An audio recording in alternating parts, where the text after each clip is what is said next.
अस्सलामु अलैकुम वरहमतुल्लाहि वबरकातुहू। हदीस मुबारक है, नबी करीम सल्लल्लाहु अलैहि वसल्लम ने फरमाया, रास्ते से तकलीफ दे चीज़ हटाना भी सदका है। दोस्तों, हम अक्सर सोचते हैं कि सदका सिर्फ पैसे देने से होता है, लेकिन इस्लाम में खैर का हर छोटा अमल सदका है। अगर आपने किसी कांटा, पत्थर या केले का छिलका हटाया ताकि कोई ना गिरे, तो ये भी अल्लाह के यहाँ नेकी है। मिसाल के तौर पर सड़क से शीशा हटा देना ताकि गाड़ी का टायर ना फटे, फुटपाथ से गंदगी या कीचड़ साफ करना, इसी तरह किसी अवामी रास्ते से पत्थर या रुकावट हटा देना, इसी तरह महल्ले के दरख्त की लटकी हुई शाख काट देना ताकि किसी को चोट ना लगे। याद रखिए, ये अमल बज़ाहिर छोटा है, लेकिन अल्लाह के यहाँ आपकी बख्शिश का सबब बन सकता है।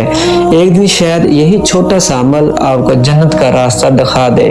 दोस्तों, जब भी रास्ते में कोई तकलीफ दे चीज़ देखें, इसे हटा दें। ये आपकी दुनिया में भी बेहतर करेगा और आखिरत भी। वीडियो पसंद आए तो लाइक, सब्सक्राइब करें और शेयर करें ताकि ये नेकी फैल जाए। अस्सलामु अलैकुम वरहमतुल्लाहि वबरकातुहू। हदीस मुबारक है, नबी